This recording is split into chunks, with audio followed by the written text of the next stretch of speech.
why we're here. Like, what is the purpose of life? Why have we been given life? I think we're here to struggle and to learn. I don't think we're here to be happy. That's why when we keep going back to the happy argument, I've always found that kind of frustrating and annoying. When someone goes, oh, but I want to be happy. Why? Why? Why do you want to sit there and laugh like you were happy your entire childhood? That's your happy days. You're allowed to be happy as a kid. It's all over. You're a man. You have responsibilities. I think we're here to do important. Provide, protect, and we're also here to do important things. And important things are going to be difficult, and they're going to be hard, and you're going to get frustrated. But that's what gives you purpose. I don't see anyone who's chasing happiness. I think that's a very feminine frame. I understand why some women just want to be happy. I don't know how it feels to be a girl because I'm not one. But in my experience, I know women who just want to be happy. Girls just want to have fun. Fine. But you're a man, right? And if you're a man, then it's absolutely not a different experience of life. I think we're here to struggle. I think we're here to endure pain. I think we're here to just see how hard we are to kill. I think that going through terrible things and living through them and coming out the other side is one of the most fantastic things about being human. I think that it's almost like once you understand what life is really about, there's no emotion which isn't enjoyable. The only emotional state which can be seen as detrimental is feeling nothing at all. But if you're sitting at home and you're feeling truly heartbroken, at least you're feeling something, right? And I think that's the whole part of being human. I think we're here to struggle. I think we're here to go through pain. That's so I wake up each day and go, what can I attack? What problem can I solve?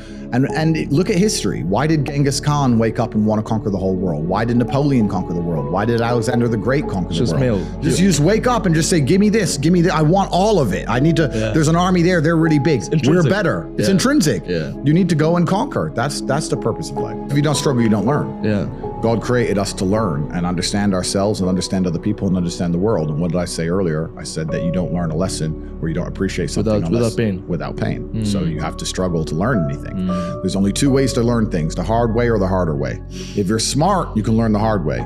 But in my experience, 99% of the planet only learn the hardest possible way. If the lesson's even 85% effective, they'll make the same mistake. It's only when they completely decimate and destroy an element of their life do they sit there and go, oops, now I get it. No.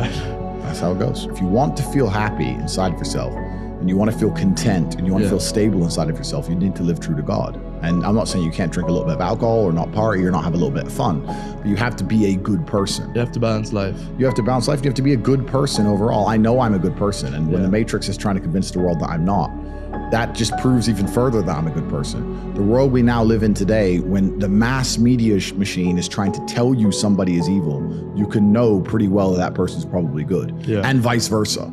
Like there's a reason they are trying so hard to convince people to ignore their own ears. People listen to my message and go, that's a positive message. And the media machine's going, no, it's not positive. He's bad.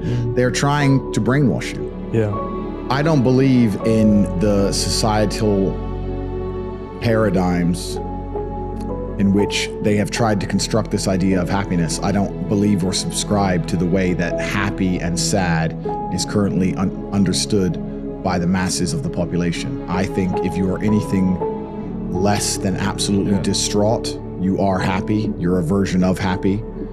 It's like saying gray is a version of black, right? No matter how light the gray is, you can still call it a version of black. And unless you've gone through an event, which hopefully doesn't happen too often, like the passing of a family member or something that's truly destructive and detrimental to your mindset, besides these events, which hopefully only happen a few times in your life, you should be happy. If you're not crying or paralyzed in silence due to the absolute magnitude of a detrimental circumstance or the absolute magnitude of a negative event, then you are a version of happy. So I am always happy is the short answer. I don't believe in not being happy. I don't believe in not saying to myself I'm happy. I'm always a version of happy.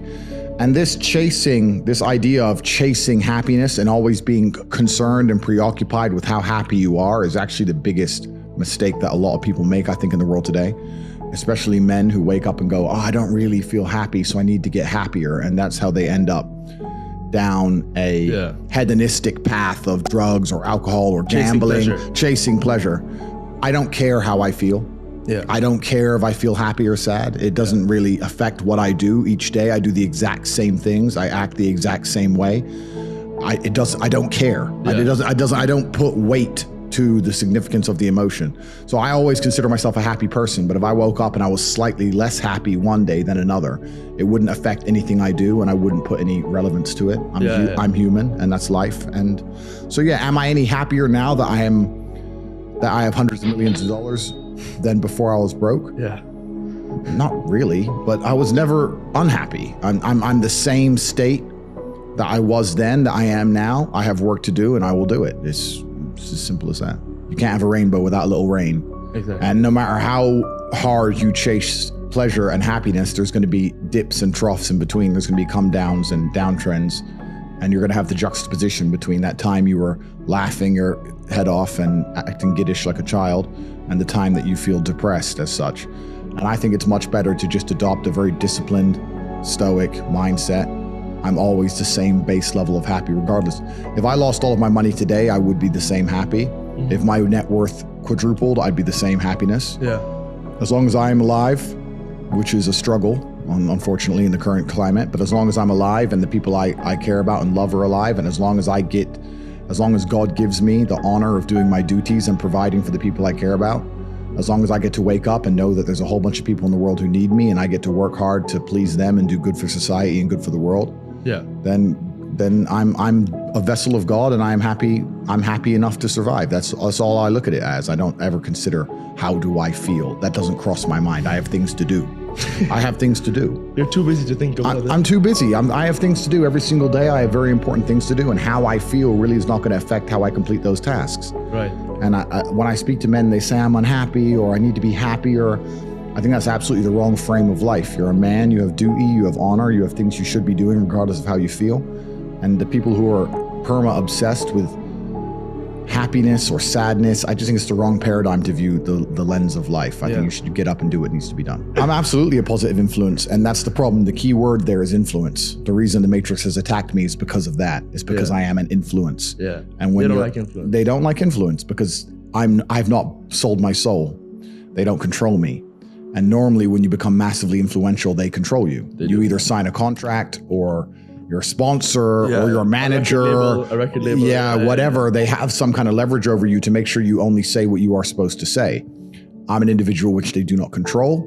I have mass influence over the population of Earth. Yeah. And when you have somebody like me who is principled, who has morals, who believes in God, who will not sell their soul, will not promote degeneracy, who also has mass influence, they see me as a threat because they say, there are certain agendas which he will not promote because of his morality. Right. And we need immoral people who have sold their souls absolutely and completely. So they'll enforce the slave programming amongst the population. So they see me as a threat because of my mass influence. And me being positive in and of itself is also a threat to the establishment because they don't want people to be happy. They want you to be semi-depressed and sad and miserable because when you're sad, you're self-obsessed. And you're distracted. You're distracted and you're self-obsessed. When you're sad, you're sitting at home, me. It makes you very selfish. You don't care about your community when you're sad. You don't care about your country when you're sad. You don't care about the injustices of the world when you're sad.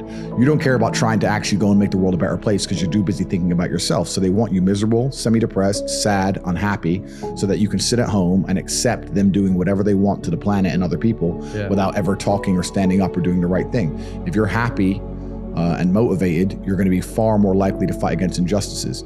So the fact that I have mass influence and I can just make people feel better is a threat to them. They don't want me to make people feel better. They talk about men's mental health and pretend to care, but when I come along and genuinely help and stop people from committing suicide, they delete me. They don't want that. They want everybody semi-depressed. They want you miserable. They want you distracted so that you're too busy crying your eyes out in a room somewhere or sitting in deep thought worrying about this girl who left you so they can just continue to run the world.